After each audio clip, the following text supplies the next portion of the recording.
శ్రీరామదర్శనం. శ్రీరామ జయం, శ్రీరామ జయం, శ్రీరామ జయం. శ్రీరామచంద్ర ఆశ్రిత పారిజాత సమస్త కళ్యాణగుణాభిరామ సీతాముఖాంభోర్హచంచరీక నిరంతరం మంగళమాతనోతు. వేదిక పైన ఉన్న పెద్దలందరికీ సాదర నమస్కారం. ఎదురుగా కూర్చున్న విద్వన్మూర్తులందరికీ నమస్కారం. ఆత్మీయులారా,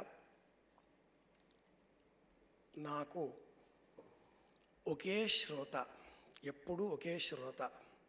అది మాట్లాడదు, నేనేం చెప్పినా వింటుంది, ఎదురు జవాబు ఇవ్వదు, ఆకుపచ్చ రంగులో మిణుకు మిణుకుమంటూ మెరుస్తూ ఉంటుంది. ఎరుపు రంగు మారితే నేను ప్రొడ్యూసర్కి చెప్తాను బ్యాటరీ అయిపోయింది అని. 25 ఏళ్ళుగా ఎక్కువ భాగం కెమెరాతో మాట్లాడడం మాత్రమే అలవాటైన నాకు అడపా దడపా 2 వ్యక్తులు నన్ను తీసుకువస్తారు, మాట్లాడిస్తూ ఉంటారు. ఆ 2లో ఒకరు నా ఎదురుగా ఉన్నారు, సాగి కమలాకర శర్మ గారు. నేను ఏది రాసినా వారు చెప్తే రాస్తాను, ఏదైనా మాట్లాడితే వారు చెప్పింది మాట్లాడతాను. రెండవ వారు దర్శనం శర్మ గారు. వారిద్దరు సోదరులు దత్తాశ్రీ శర్మ గారు కూడా ఎదురుగా ఉన్నారు. కలిసి ఈ మధ్యనే ఒక చోట ఎక్కడో రామ సంకీర్తనం కూడా చేసి ఉన్నాం. ఆలయాలు ధర్మ పరిరక్షణ, ధర్మరక్షణ అన్న అంశాన్ని నాకు కేటాయించారు మరుమాముల గారు. ఆలయాలు ఎన్ని, ఎప్పటి నుంచి ఉన్నాయి, ఎవరెవరికి చెందినవి ఉన్నాయి, ఎంత సంఖ్యలో ఉన్నాయి, అందులో నిర్వహించే అర్చన ఎటువంటిది, అలాగే రెండవ అంశం ధర్మ పరిరక్షణ అన్నప్పుడు ధర్మం అంటే ఏమిటి, ధార్యతేతి ధర్మ, ఇవన్నీ మీరంతా పండితులు కాబట్టి తెలిసిన వారే. అత్యంత పురాతనమైన ఆలయాలు, ఇది కూడా మీ చేతిలో ఉండే చరవాణిని నొక్కితే చాట్ జీపీటీ అలా సులభంగా వినిపిస్తోంది. వినడమే బాగా అలవాటైన నాకు ఆత్మీయులు ఇందాక ఆగమాల గురించి బృహత్తర ప్రసంగం చేశారు, అనేక విషయాలు చెప్పి ఉన్నారు. అందులో కొంత నాకు వారు వేదికనిచ్చి ఉన్నారు. శైవ ఆగమాలు, శాక్తాగమాలు, స్మార్త ఆగమాలు, ఇవన్నీ కూడా ఒక పక్కన పెట్టగా నాకు ఇచ్చిన ఈ టాపిక్ సామాన్య సాధారణ వ్యక్తికి సంబంధించినది. అతి నిగూఢమైన, దుస్తరమైన 28 శాక్తాగమాలు కావచ్చు, 108 వైష్ణవాగమాలు కావచ్చు, 58 గాణాపత్య ఆగమాలు కావచ్చు, 72 శాక్త ఆగమాలు కావచ్చు, 17 కౌళ ఆగమ శాస్త్ర సంబంధితాలు కావచ్చు. ఇవి వందల వేల సంవత్సరాలుగా వస్తున్నవి కాబట్టి వాటికి మనం కొంత ప్రాతిపదికగా గౌరవాన్ని ఇచ్చి చూస్తున్నాం. ఇవి కాకుండా ఈనాటి కాలంలో అనేక కొత్త కొత్త ఆగమాలు కూడా వచ్చి చేరుతున్నాయి. ఆశ్చర్యకరంగా ఉంది. ఆలయాలెన్ని అని ఒక ప్రశ్న వేశాను ఇందాక ఆచార్యుల వారిని. తెలంగాణలో 28,000 ఆలయాలు ప్రస్తుతం ఉన్నాయి అని సమాధానం ఇచ్చారు. ఇందులో సాయిబాబా మందిరాలు లేవు కదా అనగానే, సాయిబాబా మందిరాలు ఉండవు, కన్యకాపరమేశ్వరి ఆలయాలు ఉండవు, అయ్యప్ప ఆలయాలు ఉండవు. ఇవి కాకుండా సనాతన ధర్మం ఏ ఆలయాలను మనకు అందించినదో ఆ ఆలయాలు, రామాలయాలు, కృష్ణాలయాలు, వీటిలో నిర్వహించేటటువంటి ఆగమ సూత్రాలకు అనుకూలంగా స్థాన పురాణాలు, స్థానికంగా వచ్చే పురాణాలకు అనుకూలంగా కూడా అనేక అర్చనలలో విశేషత అన్నీ చోటు చేసుకుంటూ ఉంటాయి. ఆలయాలు ఎన్ని, ఆలయాలు చక్కగా చర్చ చేస్తూ ఉండగా మధ్యలో చక్కగా ఈ కార్యక్రమం కూడా ఆరంభం చేశారు. ఆలయాలు శాస్త్రంలో ఉన్న ప్రకారంగా ఈ రోజున నిర్వహింపబడడం లేదు. గత 4 నెలలుగా భగవంతుడి కరుణ వలన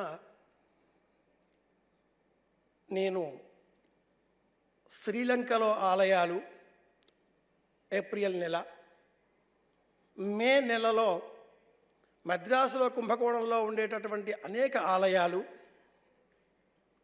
జూన్ నెల నేపాలులో ఉండే ఆలయాలు 15 రోజులు, తదుపరి ఆ తర్వాత కైలాసనాథ దర్శనం కూడా, కైలాస పర్వత దర్శనం కూడా, మానస సరోవరాధికారులు చూసుకొని ఆలయాలు ఇలా మారుతున్నాయా, ఎలా ఉన్నాయా అనే ఆలోచనలో ఉన్నప్పుడు మరుమాములు గారు అందించిన ఈ అవకాశం మీతో మాట్లాడాలి అనిపించింది. కేదారనాథలో మూపురం అర్చన, పశుపతినాథ దేవాలయాన్ని దర్శనం చేసుకుంటే కానీ కేదారనాథ దర్శనం పరిపూర్ణం కాదు. స్థల పురాణం ఇది పెద్ద ఆలయాలకు సంబంధించినది. అయితే ఈ మధ్యనే భాగ్యనగరంలో ఒక సంవత్సర కాలంగా 2 ఏళ్లుగా ఒక ఆలయం బాగా చాలామంది నోళ్లలో నానుతూ ఉంది. నిమిషాంబికాదేవి ఆలయం. వెళితే 1 నిమిషంలో మన కోరిక నెరవేరుస్తుంది అని ప్రచారం జరిగింది. వందలాది మంది వెళ్ళారు. నేను చూస్తున్నాను ఆ ప్రచారకులు ఆ తదుపరి మేము వెళ్ళాం, కోరుకున్నాం, మా కోరిక నెరవేరలేదే అంటే వాళ్ళు మళ్ళీ కొన్ని వీడియోలు పెట్టారు. నిమిషంలో అమ్మ మీ కోరిక మాత్రమే వింటుంది, తిన్నాక అంటే మీకు ఆ కోరిక ఫలం లభించి మీరు సంతోషపడిపోయినాక మీ కోరిక తీరాక మళ్ళీ మీరు వచ్చిన దర్శనం చేసుకోవాలి. మీ కోరిక అమ్మవారు నిమిషంలో వింటుంది, మీరు సరిగా వినలే. ఇది మరో వీడియో వచ్చింది. అప్పటికి ఆ ఆలయానికి సుమారుగా ఒక 25 కోట్ల వరకు అవి నిధులు సమకూరాయి. ఆలయం నిర్వహణ అంతా సజావుగా అద్భుతంగా సాగబోతుంది అని ఒక వార్త. బోగట్ట స్వయం వ్యక్తములు అన్న విషయం మీద ఆచార్య వారు చాలా మంచి చమత్కార భరితమైనటువంటి సందేశాన్ని చమత్కారంగానే చెప్పారు. ఇక్కడే ఈ రవీంద్ర భారతి వెనకాతలే ఆంజనేయ స్వామి వారు అలా సంజీవం పర్వతం తీసుకుపోతూ ఉండగా ఆ పుల్ల రాలి ఇక్కడ పడింది, అది ఇదే చెట్టు. ఇక్కడే ఆంజనేయ స్వామి వెలిశారు. ఓ ఆలయం కట్టేయచ్చు వచ్చే నెలలో మనమే తలుచుకుంటే, పెద్ద విషయం కాదు. ధర్మరక్షణ ఏది అనేది రెండవ ప్రశ్న. స్వయం వ్యక్తములు, దివ్య స్థలాలు, సిద్ధస్థలాలు, పౌరాణికాలు, మానవ నిర్మితాలు. ఈ ఆలయాల నిర్వహణ, విధి విధానం, ఆలయాలలో వర్గీకరణ ఇదంతా కూడా చాలా పెద్ద ప్రపంచం. ధర్మం అన్న విషయానికి వచ్చేస్తే ఈనాటి కాలంలో ఎవరు ఏది చెబితే అది ధర్మంగా మారిపోయింది, చెప్పేవాళ్ళు ఎక్కువయ్యారు. ఆలయాలలో ఎందుకు ఇంతమంది జనులు కిటకిటలాడేగా, భగవంతుడు కూడా భయపడి పారిపోయేలాగా, ఆలయాలలో ఖద్దరు చొక్కాలు, గోళ్ళు ఉంగరాలు మాత్రమే కనిపించేలాగా ఉండే వ్యక్తులు తిరుగుతూ ఉంటే ఆ పరమాత్ముడు కూడా పారిపోక ఏం చేస్తాడు?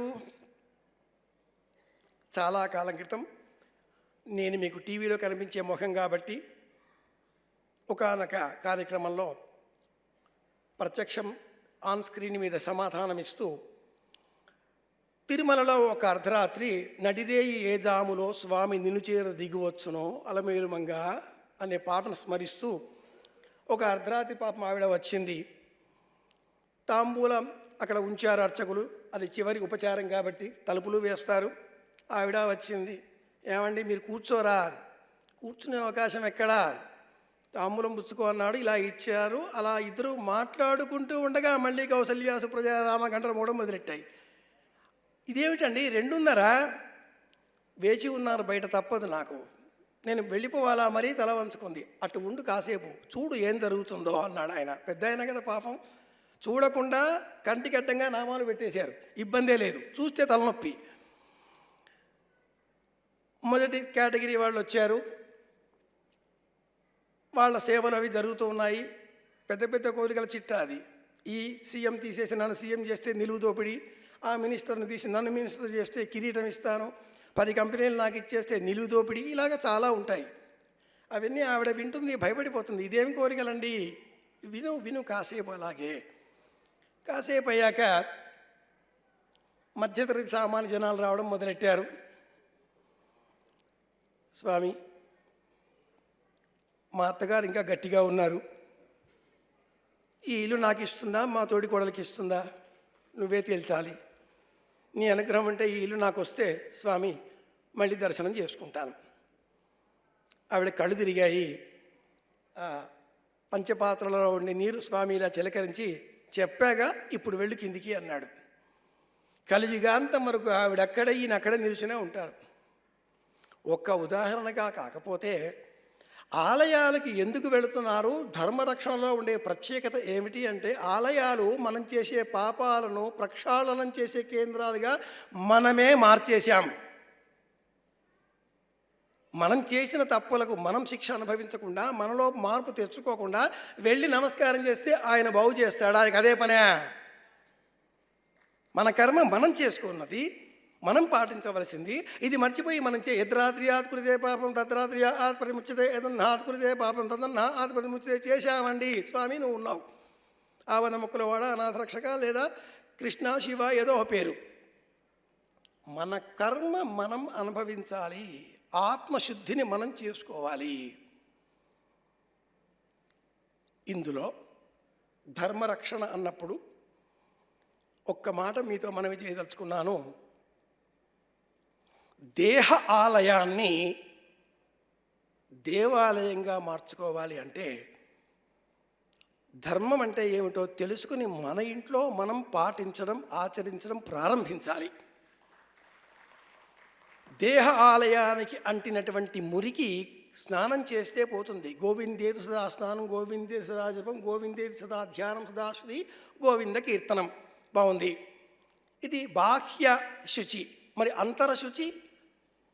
సూర్యస్య మామన్యుశ్చ అగ్నిశ్య మామన్యుశ్చ సంధ్యావందన గురించి మా శర్మగారు అద్భుతంగా ఆరంభం చేశారు. అది కూడా ఒక వేదిక. ధర్మో విశ్వస్య జగత ప్రతిష్ఠ, ఈ మంత్రాన్ని ప్రతిరోజు చెప్పే శంకరమతి రామకృష్ణ శాస్త్రి గారు కూడా ఇక్కడే కూర్చున్నాడు వాళ్ళ అబ్బాయితో. ఈ మంత్రం ఆయన ఎప్పుడు చెప్తూ ఉంటాడు. తస్మాత్ ధర్మం పరమం వదంతి. ఆ తర్వాత జాతకాలు చెప్తూ ఉంటాడు. ధర్మం గురించి ఒక మాట. ధృతిక్షయా దయాస్తేయం శౌచమింద్రియ నిగ్రహ ధీహి విదా సత్యమక్రోధో దశకం ధర్మలక్షణం. ఈ శ్లోకం మనుస్మృతిలో కనిపిస్తుంది. 12 అధ్యాయాల ఆ ధర్మశాస్త్ర గ్రంథంలో 6వ అధ్యాయంలో ఉంటుంది. యాజ్ఞవల్క్య స్మృతిలో కనిపిస్తుంది. మొదటి అధ్యాయం మొదటి పాదంలో, అనేది 3 పాదాలు, మొదటి పాదంలో కనిపిస్తుంది. వశిష్ఠ స్మృతిలో కనిపిస్తుంది. పరాశర స్మృతిలో దాదాపుగా 7-8 స్మృతులలో ఇదే శ్లోకం మళ్ళీ మళ్ళీ చెప్పింది. 10 లక్షణాలు. ధర్మ ఏవ హతోహంతి ధర్మో రక్షతి రక్షిత. ధర్మరక్షణ చేయాలి కదా. నేను స్మార్తానికి సంబంధించి బొట్టు పెట్టుకోవాలి, నాదొక పద్ధతి. ఏ పద్ధతి మనం అనూచానంగా ప్రాచీనులు మనకిచ్చారో ఆ పద్ధతిలో వైష్ణవం వారికి సంబంధించినది. శ్రీమతే రామానుజాయ నమః. ఎవరి పద్ధతిని వాళ్ళు అనుసరిస్తే ఇది ఆ ధర్మాచరణకు ప్రాథమిక బీజం, మొదటి మెట్టు. తస్మాత్ ధర్మం నత్యజామి మానో ధర్మహతో వధీత్. ఈ మాట ధర్మరాజు అంటాడు యక్షుడితో. తమ్ములలో ఒకరిని బతికిస్తాను అని చెబితే నకులుడిని బతికించండి అన్నారు. అదెందుకు అంటే ఈ శ్లోకం చెప్తాడు. మళ్ళీ ఇదే శ్లోకం శ్రీరామాయణంలో కూడా కనిపిస్తుంది, అరణ్యకాండలో. కొద్దిపాటి అక్షరభేదం, పదభేదంతో. కానీ ధర్మానికి 3 కూడా ప్రాధాన్యత ఇంత ప్రమాణంగా ఉంది. ఆలయాలు మనకు తెలిసి 1 సంవత్సరం లేదా ఒక 10 సంవత్సరాలుగా విపరీతమైన కొత్త ధోరణులకు, కొత్త మార్పులకు లోనవుతున్నాయి. ఆకర్షణ, మేనేజ్మెంట్ టెక్నిక్స్, భక్తి సేలబుల్ ప్రాజెక్ట్ కావడంతో ఇన్కమ్ సోర్సెస్గా మారిపోయిన నేపథ్యంలో ఆలయాలలో విపరీత ఆకర్షణ మొదలైంది. ఆలయాలకు ఉండేటటువంటి దేవ ఆదాయ, ధర్మ ఆదాయ, ప్రభుత్వ విభాగాధికారులు మేనేజ్మెంట్ టెక్నిక్స్ అన్నీ వాడడంతో అర్చకుడి చేతిలో ఉండే హారతి పళ్ళల్లో నలిగిన, చిరిగిన, మడతలు పడ్డ, చెమట చుక్కలు అంటిన 10 రూపాయల నోటు మీద అధికారుల కన్ను పడింది. అది హిందూలో వెయ్యాలి. ఉదాహరణగా చెబుతున్నాను. అర్చకుల చేతిలో ఉండే పళ్ళెల్లో పడినటువంటి 10 రూపాయల నోటు మీద ప్రభుత్వాధికారులు కన్ను పడడంతో అర్చకులంతా కూడా ఏం చేయాలో తోచక ధర్మ మార్గాన్ని కాస్త తగ్గించుకొని, కుటుంబ రక్షణ కావాలి కదా, సమయపాలన, కొత్త ధోరణులు ఆరంభించడం మొదలెట్టారు. గ్రంథాలు ఉన్న చోట గ్రంథాలయం, వైద్యుడు ఉన్న చోట వైద్యాలయం, దేవుడు ఉన్న చోట దేవాలయం, దేహంలో ఏమున్నది అని వెతికితే అది దేహాలయంగా మార్చుకోగలుగుతాం. దేహో దేవాలయ ప్రోక్తో జీవో దేవ సనాతన. అజ్ఞానంగా మనం ప్రవర్తించినంత కాలం ఆలయాలు కిటకిటలాడుతూనే ఉంటాయి. ఆలయాలు ఒక ప్రతీక, ఆలయాలు సమాజానికి ప్రతీక, ఆలయాలు సమస్త కళలకు కాణాచి. అక్కడికి వెళితే ఆలయంలో ఇంటికన్నా గుడి పెదలం అన్న సామెత ప్రకారంగా ఆలయానికి వెళితే మానసిక ప్రశాంతత, మనోరోగాలు ఏమైనా ఉంటే తగ్గించుకోవచ్చు. ఇది మొదటి లాభం. శారీరక రోగాలు ఏమైనా ఉంటే తీర్థ ప్రసాదాల సేవనం వల్ల తగ్గించుకోవచ్చు. ఇది రెండవ లాభం. కాసేపు ఆలయంలో కూర్చున్నందువలన అలాంటి ఆలోచనలే కలిగినటువంటి సమాన భావుకత, సమాన భావజాలం కల కొందరు వ్యక్తులు మనకు పరిచయం అవుతారు. మన సర్కిల్ విస్తరింపజేసుకోవచ్చు. ఆలయం అంటే పెరుమాళ్ళు లేదా పరమేశ్వరుడు, అర్చకుడు ఇంత మాత్రమే ఉండేది ఆలయం కాగా, వీటితో పాటుగా ఒక గ్రంథాలయం ఉండేది. కొన్ని ఆవులు కూడా పెంచడంతో గోసేవ జరిగేది. అర్చకుడికి ఆయుర్వేద వైద్యం కూడా తెలిసి ఉన్న కారణం చేత, జ్యోతిర్వైద్యం కూడా తెలిసి ఉన్న కారణం చేత, సాముద్రికం కూడా తెలిసి ఉన్న కారణం చేత ఆ వచ్చిన ఆ భక్తుడిని ఏది ప్రశ్న ఏం కావాలి అని అడిగి సమస్తములైన సమాధానములతో ప్రశాంతతను ఇచ్చి పంపేవారు. అలా ఉండే వ్యవస్థ అద్భుతమైనది. ఒక్క అర్చకుడికి కేవలం హృతంతప సత్యంతప శాంతంతప ఈ మంత్రం మాత్రమే కాకుండా వచ్చిన వ్యక్తిని శాంతపరిచేటటువంటి టెక్నాలజీ కూడా తెలిసి ఉండేది. ఈ కారణం చేత ఆలయాలు సుమారుగా 1000 సంవత్సరాలుగా ఈ దేశంలో వర్ధిల్లుతూ ఉన్నాయి. తెలంగాణ రాష్ట్రంలో 28 ఆలయాలు లిస్టులో ఉజ్జాయింపుగా అని చెబుతున్నారు మిత్రులు. 1000 ఏళ్లకంత ముందు ఆలయాలు లేవా? సాధారణ శకం 108-110 సంవత్సర కాలంలో అంకోర్ వాట్ ఆలయ నిర్మాణం అంటూ జియాలజిస్టులు ఆ రాతి పలకలను చెక్కిన వాటిని పగులగొట్టి తీసి ఏదో మొత్తం మీద ఇంతకాలం కావచ్చును అంటూ నిర్ణయం చేస్తున్నారు. శ్రీలంకలో ఉండే రామేశ్వరాలయానికి కూడా నేను వెళ్ళి అక్కడ ఉండే అర్చకుడితో మాట్లాడితే, ఈ రాముడు రావణ సంహారం అనంతరం టేకాఫ్ తీసుకున్న ఆ ఫ్లైట్ మళ్ళీ భరద్వాజాశ్రమంలోనే ల్యాండ్ అయింది అన్న వివాదం మనందరికీ తెలిసిందే. కాబట్టి పనిగట్టుకొని మరీ నేను శ్రీలంకకి వెళ్ళి అక్కడ ఒక ఆలయం ఉన్నది కదా, ఇది రామేశ్వరాలయం కదా అంటూ ఆ ఎంక్వైరీ చేసి అక్కడ దాకా వెళితే ఆ అర్చకుడు నాకు సర్టిఫికేట్ చూపించాడు. ఇక్కడ జియాలజిస్టులు వచ్చి ఈ రాతిని చర్చ చేసి పరీక్షించి ఇది సుమారుగా 2000 సంవత్సరాలకు పూర్వం చెక్కబడిన రాతి నిర్మాణం అయి ఉండాలి, వారిచ్చిన సర్టిఫికెట్ ఇది. అదిగో గోడపైన మేము పెట్టుకున్నామన్నారు. అదంతా కూడా వీడియో తీశారు. అక్కడ కూడా రామేశ్వరంలో ఈశ్వరుడు ఉన్నాడు, ఆ ఇసకలింగం ఉన్నది, అభిషేకం చెయ్యనివ్వరు. ఆ పక్కనే 7 బావులు ఉన్నాయి, ఆ కథ వేరే. ఇక్కడ 21 బావులు, ఈ కథ వేరే. 7 3 21, అది కథ వేరే. బారసాలతో వచ్చే 21, సముద్రం దాటితే మనకు పరిచితం కాబట్టి ఈ 21 సార్లు నీళ్లు పోసుకొని దర్శనం చేసుకోవచ్చు, ఇండియాలోకి రావచ్చు. రామేశ్వరం అంటే దాటిపోతున్నాం కదా అన్న దాని కొద్దీ 21 బావులు. నిర్మాణం చేసే సమయంలోనే ఆలయంలో ఇన్ని సూత్రాలు, ధర్మశాస్త్రాలు అంతర్గర్భితంగా పెట్టుకుని మనకు అందించిన ఈ శాస్త్రం ఈనాటి కాలంలో ఆలయాలు, నా ఈ ప్రసంగానికి చివరి భాగంలోకి వచ్చేసాను. ఈనాటి కాలంలో ఈ ఆలయాలు, పదం సరిగా ఉంటుందో లేదో కానీ, క్షీణ దశకు చేరుకుంటున్నాయా అన్న భయం వేస్తోంది. 2 కారణాలు.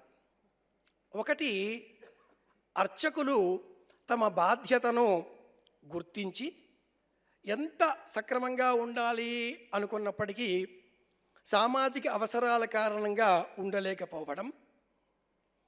2, భక్తులలో విరివిగా విపరీతంగా పెరిగినటువంటి షార్ట్ కట్ మెథడ్స్ పైన ఉన్నటువంటి ఆకాంక్ష, లిలీష బలీయంగా పెరిగిపోవడంతో వారికి షార్ట్ కట్ కావాలి, అందుకే నిమిషాంబికాదేవి ఆలయం అన్ని కోట్ల సంపాదన అంత పెద్దగా విరిగిపోయింది.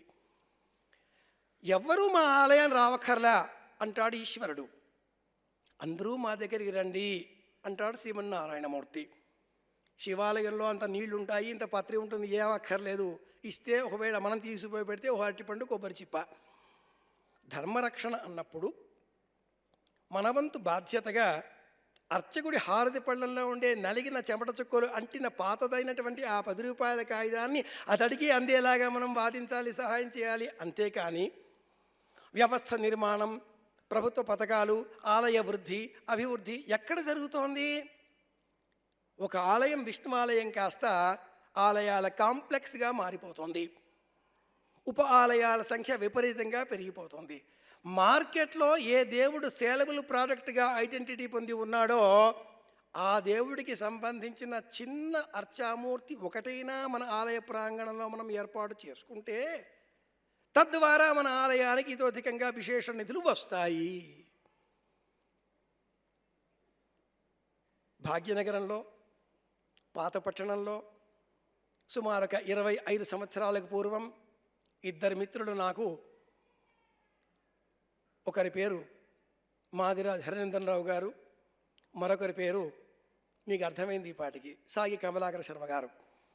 ఈ ఇద్దరు మా ఇంటికి వచ్చి 12 గంటలకు 9:30 అనుకుంటాను, 9:30 గంటలకు మా ఇంటికి వచ్చి కాఫీ సేవించి 10 గంటలకి మేము ముగ్గురం 2 బళ్ళ మీద బయలుదేరితే మా ఇంటి నుంచి 1.5 కిలోమీటర్ దూరం లాల్ దర్వాజా నుంచి చంద్రాయణగుట్ట వరకు ఒక్క రోడ్డుకు మాత్రమే, పక్క వీధుల్లోకి పోకుండా ఒక్క రోడ్డు స్ట్రైట్గా వెళితే పెద్ద దత్త మందిరం, చిన్న దత్త మందిరం, పంచముఖి ఆంజనేయ స్వామి దేవాలయం ప్రధానంగా తీసుకొని రామాలయం, గౌలీపుర 167 ఆలయాలు మేము తిరిగాం ఆ 2 గంటల్లో.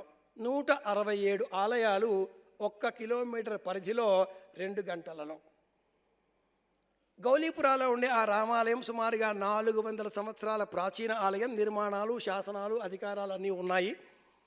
మేము చూసిన ఈ ఆలయాలన్నీ కూడా ప్రధానమైన ఆలయాలు. భూగర్భంలో ఒక నృసింహ ఆలయం చూశారు.